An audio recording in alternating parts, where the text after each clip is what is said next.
ये सबसे ज़्यादा टॉप पे है। मतलब मुझे नहीं लगता अगले 5 साल तक भी इस लेवल के वायलेंस को कोई सरपास कर पाएगा। ये इतना ज़्यादा गोरी और डीप चला जाता है जब when it comes to showing blood and all.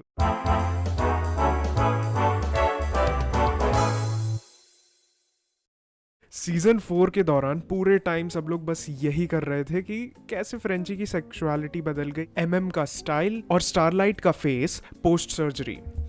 अब ऐसे इतने सालों बाद शूट हो रहा था तो इट्स अंडरस्टैंडेबल, इतनी भी प्रॉब्लम नहीं है जितना मीम्स वगैरह हमने बना दिया। लेकिन ये चीज़ें तो चल रही थी, बट अगर सिर्फ यही चीज़ें प्रॉब्लम होती तो ठीक भी रहता। बट इस सीज़न में क्या हो रहा था कि ये सीज़न भी थोड़ा सा ऑफ फील हो रहा था। ये बहुत कुछ कर तो रहे थे बट करना क्या चाह रहे हैं वो नहीं समझ में आ रहा था। लेकिन मैंने फिर भी अपनी एक्सपेक्टेशंस रख के, थोड़ा सा उम्मीद रख के एपिसोड 8 देखा और इसने बिल्कुल भी डिसअपॉइंट नहीं किया। द बॉयज के सक्सेसफुल होने का एकमात्र राज यही है कि वो अपने ऑडियंस को इस मार्वल फटीग से बचाता है जहां पे गुड वर्सेस इविल होता रहता है। I've heard this phrase, a phrase thrown around a lot, superhero fatigue, and I think we are the antidote to that because our universe is completely 180. Yeah. The good guys are the bad guys, and the bad guys are the good guys. ये एक grey area जो create होती है good और evil के बीच में, the boys केवल उस चीज़ को एक्सप्लोर करता है, विच इज़ सो फैसिनेटिंग क्योंकि तुम उसमें बहुत कुछ कर सकते हो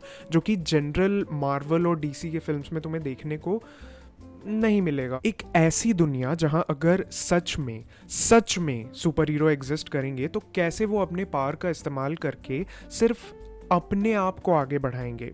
हाँ, लोगों के सामने वो खुद को एक सुपर हीरो सेलिब्रिटी की तरह ज़रूर दिखाएंगे, बट पीठ पीछे जो पॉलिटिकल नैरेटिव होगा वो कुछ और ही होगा। और इसी पॉलिटिकल पावर को गेन करने की सारी लड़ाई है। लोगों का सपोर्ट कैसे गेन करें, अपने आप की पॉपुलैरिटी कैसे बनाए रखें, ये सारे चीज़ों से भी एक एंड में एक सुपर हीरो को उस दुनिया में डील करना पड़ता है। और द बॉयज इस पॉलिटिकल नैरेटिव को दिखाने के लिए काफ़ी बखूबी अच्छे से दर्शाती है। And at the same time जो करंट इवेंट्स चल रहे होते हैं आसपास, उस पर भी अपना एक टिप्पणी करती है, एक सार्कास्टिक वे में उसके ऊपर कमेंट्री अपनी डाल देती है, जिसके वजह से भी ये काफ़ी ज़्यादा पॉपुलर है और लोगों को पसंद भी आता है। और इसका गोर और वायलेंस तो नेक्स्ट लेवल है, बिकॉज मैंने आज तक जितने भी वायलेंट फिल्म्स देखे हैं या मूवीज़ या शोज़ जो भी देखा है, उसमें ये सबसे ज़्यादा टॉप पे है। मतलब मुझे नहीं लगता अगले 5 साल तक भी इस लेवल के वायलेंस को कोई सरपास कर पाएगा। ये इतना ज़्यादा गोरी और डीप चला जाता है जब when it comes to showing blood and all. Season 4 जहाँ जेनवी के जस्ट बाद शुरू होता है और बीच में उसके कैरेक्टर्स को दिखाते भी हैं इधर उधर, और वो एंड में आके जेनवी पे कनेक्ट भी हो जाता है, उनके कैरेक्टर्स को वापस बुला लेते हैं। सो ऑफ कोर्स एपिसोड 8 के बाद अब जब सीजन 5 आएगा तो इसका स्केल काफी बड़ा होने वाला है। इस सीजन के एपिसोड 1 में ही होमलैंडर और बुचर को आमने सामने दिखा देते हैं, बट वो लड़ते नहीं है। उनमें बस एक डायलॉग चलता है, एक कॉन्फ्लिक्ट चलता है जो बताता है कि कैसे अब सुपर पावर नहीं बट पॉलिटिकल पावर की लड़ाई ही सब कुछ है। इसीलिए एक दूसरे को अब बस पागलों की तरह मारा नहीं जा सकता है। और इसी की वजह से आधे से ज्यादा शो इसी बिल्डअप में चला जाता है जहां पे वो लोग प्रेसिडेंट को डिफेंड कर रहे होते हैं, साथ साथ होमलैंडर को कैसे मारे ये सारा सोल्यूशन निकाल रहे होते हैं पूरी द बॉयज की गैंग। और एपिसोड 4 आते आते जहाँ पे होमलैंडर का पास्ट दिखाते हैं और वो एलिवेटर वाला सीन जो आता है, भाई वो तो शेफ केस है।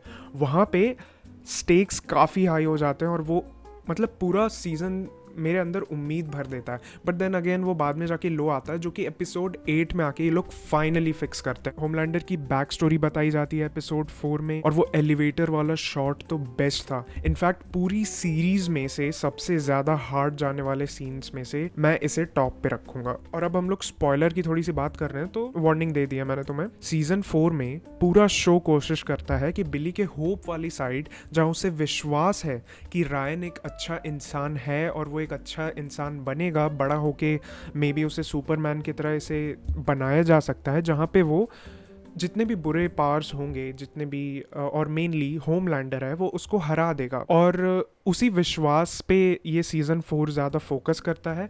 लेकिन एंड में तो रियल दुनिया है ये boss, and in fact the boys की दुनिया है जहाँ पे सब कुछ ग्रे है, nothing is good and bad completely. तो यहाँ पे ऐसा कुछ नहीं होता। और जब एपिसोड 8 में बिली बुचर का वो विश्वास टूटता है तो तुम उसे फील करते हो, और फिर सीजन 1 वाला बुचर याद आता है, तुम्हें दिखाई देता है, जहाँ पे वो बस एक प्योर दरिंदा है। वो होमलैंडर को हरा ही देगा और वो सारे सूप्स से नफरत करता है, सिर्फ और सिर्फ नफरत। और ये तुम्हें आगे दिख जाता है जब विक्टोरिया न्यूमैन को वो किस तरीके से मारता है। थोड़ी फील होती है वो डेथ, बट होमलैंडर जैसे इंसान को हराने के लिए एक इक्वली स्ट्रॉन्ग सरफिरे की ज़रूरत है तुम्हें, जो कि द बॉयज़ में बिली बुचर ये कमी पूरी करता है। और यहाँ पे क्या ही हो रहा है, एपिसोड एंड होते होते किमिको जो साइकोलॉजिकली म्यूट थी वो अब ठीक हो गई, अब वो बोलने लगी, स्टारलाइट की पावर्स वापस आ गई, पूरी द बॉयज़ की गैंग अब पकड़ी जा चुकी है, एशली ने कंपाउंड वी ले लिया, जिसको दिखाया नहीं कि क्या होगा, क्या वो शी हल्क बनेगी, क्या होगा, we don't know, but I am excited to see that. Martial law effect में आ गया है, मतलब अब होमलैंडर के पास इनफाइनाइट अथॉरिटी है और तुम कुछ नहीं बिगाड़ सकते अब उसका, क्योंकि पब्लिक का भी सपोर्ट है उसके साथ। सो इन शॉर्ट स्टेक्स बहुत ही ज़्यादा हाई हो चुके हैं अब। पूरे सीजन में जिस सीरियस टोन की कमी फील हो रही थी मुझे, वो एपिसोड 8 के सेकेंड हाफ तक आते आते इन्होंने हर एंगल्स में से फिक्स कर दिया। और मैं बहुत खुश हूँ कि इन्होंने फाइनली थैंकफुली ये सब चीज़ें कर दी, क्योंकि अब सब कुछ काफ़ी सीरियस होने वाला है। और सीजन 5 जो फिनाले होगा, आई कांट इवन इमेजिन कि इसमें क्या पॉसिबिलिटीज़ हैं।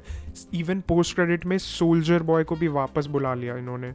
सो तुम समझ रहे हो अब कुछ भी हो सकता है, लिटरली कुछ भी। और इतना सब होने के बाद सीजन 5 के फिनाले में ऑडियंस जो है वो एटलीस्ट एक well choreographed action sequences deserve करती है। हाँ, मैं समझता हूँ कि ये शो पॉलिटिकल एस्पेक्ट्स पे ज़्यादा ध्यान देता है, मगर ऑडियंस की डिमांड हो जब, उसको ध्यान में रखते हुए और इनके पास इतनी बड़ी अपॉर्चुनिटी है जिसको मिस ना करते हुए, ये बहुत ही ज़रूरी हो जाता है कि एक final as a good bye Avengers level movie ये लोग बनाएं और थिएटर में रिलीज़ करें, क्योंकि पैसे छापने के लिए इससे अच्छी अपॉर्चुनिटी इनके पास और नहीं हो सकती है। और इनफैक्ट मूवी ही ना तो हमें सीजन 5 में ही कुछ ना कुछ दिखा दें, because the audience wants a well choreographed action movie या फिर एक्शन शो, जो भी तुम बना रहे हो बस दिखाओ वो sequences, and that is very much needed. और इसमें ए ट्रेन का भी जो आर्क था वो अब धीरे धीरे जैसे हीरो बनते जा रहा है, वो मुझे काफ़ी ज़्यादा पसंद आया। So I am really excited for what's about to come, because अब कुछ भी हो सकता है। And that is it for the video. तुम कमेंट्स में बताओ तुम्हें कैसा लगा ये शो, क्या हुआ, सब्सक्राइब, लाइक, वो सारे काम कर ही देना यूट्यूबर वाले जो होते हैं। And I will see you in the next one.